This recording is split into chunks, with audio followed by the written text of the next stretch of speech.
Register कर दो, जब जी चाहेगा वो पकड़कर आपको जेल में बंद कर देंगे 10 दिन 20 दिन महीना। आपका आंदोलन खत्म करवाना उन्होंने, ये उनके हथियार होते हैं। लेकिन ये बात जरूर है, जैसे अभिमन्यु ने कहा था कि वो झूठा मुकदमा पूरे देश के किसानों के प्रति इन्होंने दर्ज किया। कुछ दिन पहले जो पार्लियामेंट की तरफ से कमेटी बनाई गई है आंदोलन के चलते, हम उनको मिलने के लिए चले गए जस्टिस नवाब सिंह जी की अध्यक्षता में। उन्होंने ये बात मान ली कि हाईवेज किसानों ने बंद नहीं किए थे।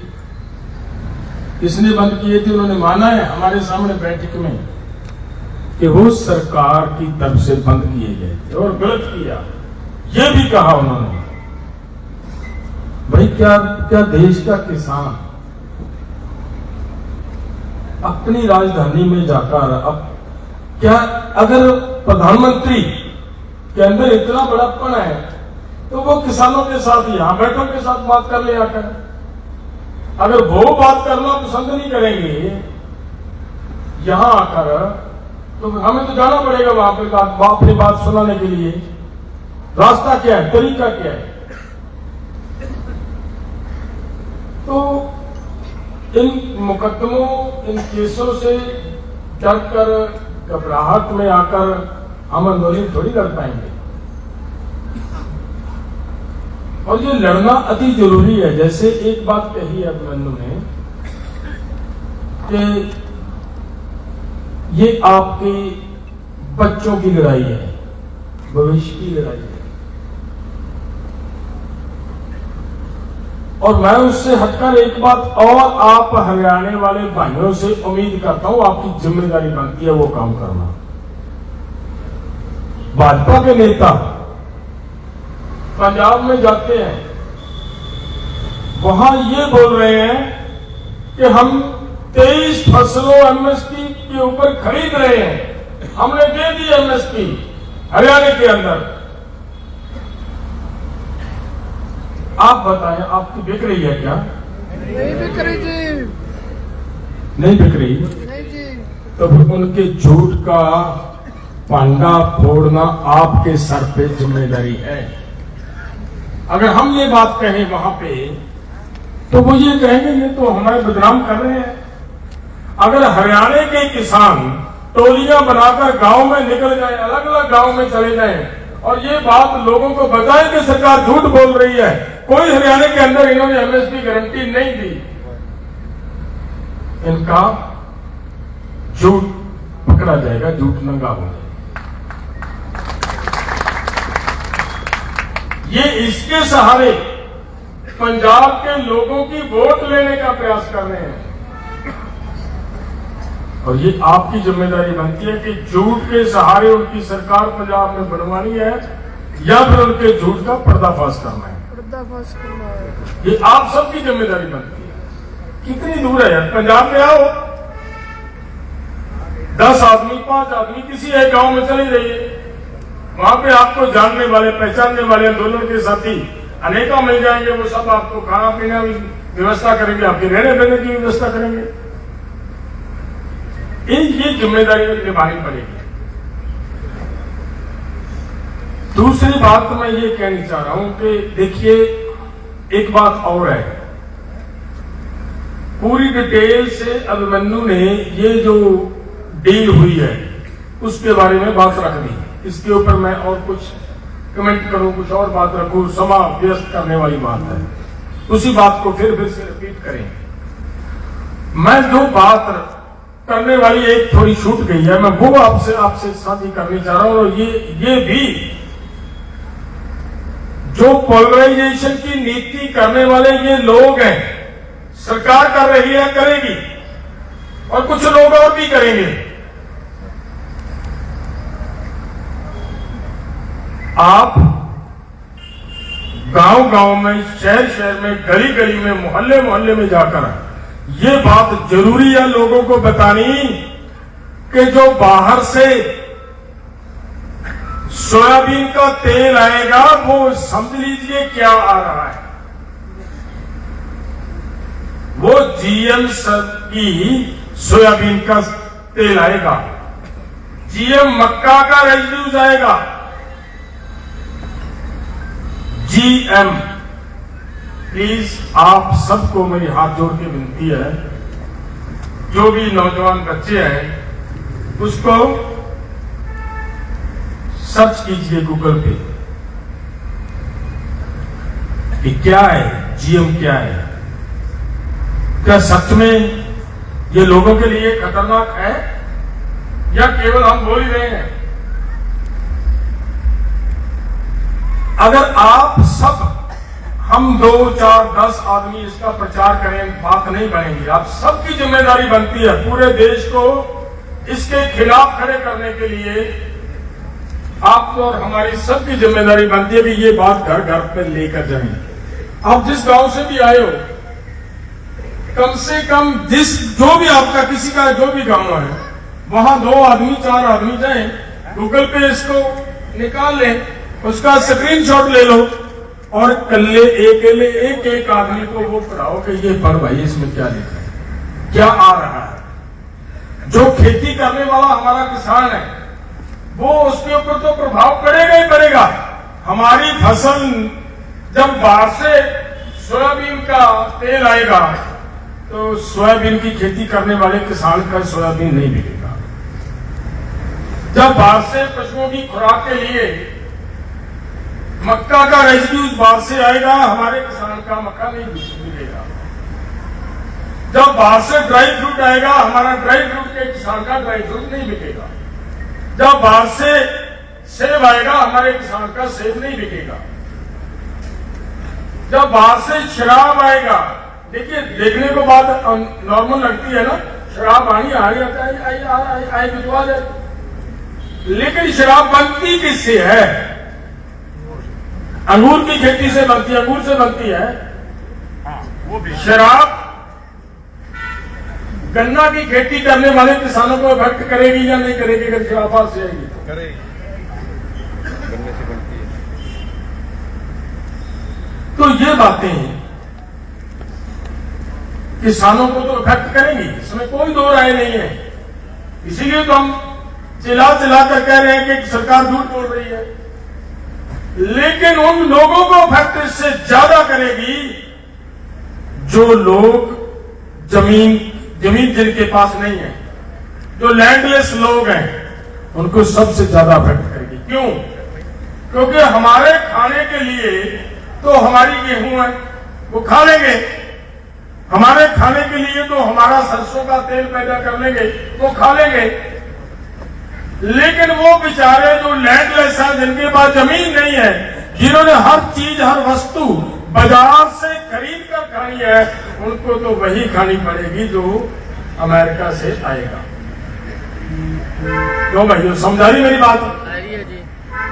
और वो जब खाएंगे, जीएम क्रॉप के बैड इफेक्ट क्या है, उसकी बुरे प्रभाव क्या पड़ने वाले हैं।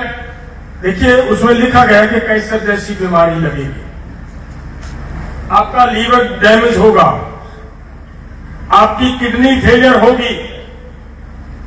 ये बीमारियां हैं, इनको छोड़ दो। तो ये बीमारी लगकर हो सकता है 5 साल 7 साल 10 साल जी जाओ, लेकिन सबसे खतरनाक बात क्या है, वो ये है कि वो क्रॉप जीएम क्रॉप आ रही है, उसमें किसी जानवर का जीन डाला जा रहा है। ये बहुत इंपॉर्टेंट बात है। जीन क्या करेगा? मान लीजिए मक्के के अंदर, आप यहां के लोग, हरियाणा और पंजाब के लोग ऐसे लोग हैं कि मार्शल लोग हैं, जो पीछे नहीं हटते, मर जाएंगे। अगर हमारी जमीन की तरफ कोई आंख उठाएगा, मर जाएंगे, जमीन नहीं छोड़ेंगे, हम पीछे नहीं हटेंगे। लेकिन अंदाजा लगाएं, अगर जीन मक्का में, सोयाबीन में जीन किसी डरपोक जानवर का डालकर मक्का और सोयाबीन का तेल यहां भेज दें, तो जो लोग वो खाएंगे, उनके आगे जो बच्चे आएंगे वो डरपोक पैदा होंगे। ये कहने की बात नहीं है केवल, प्लीज गूगल पे सर्च कीजिए।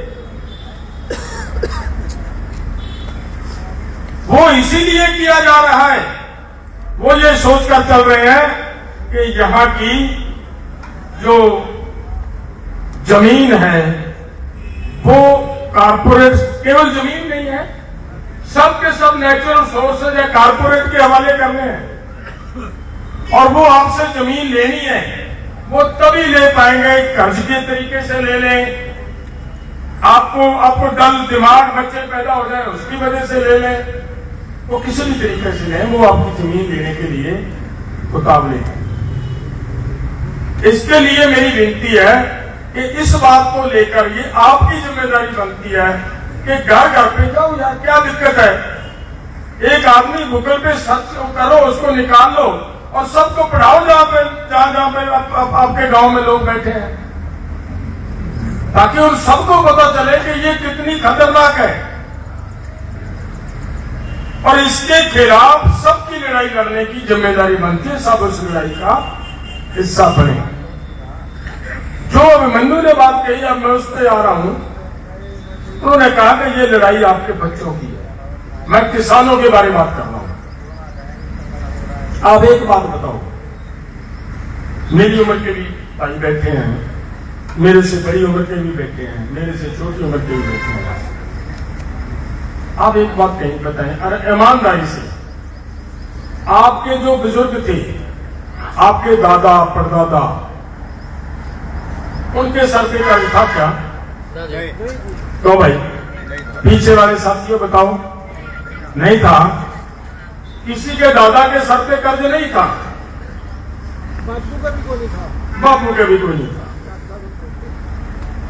अब उस दादा का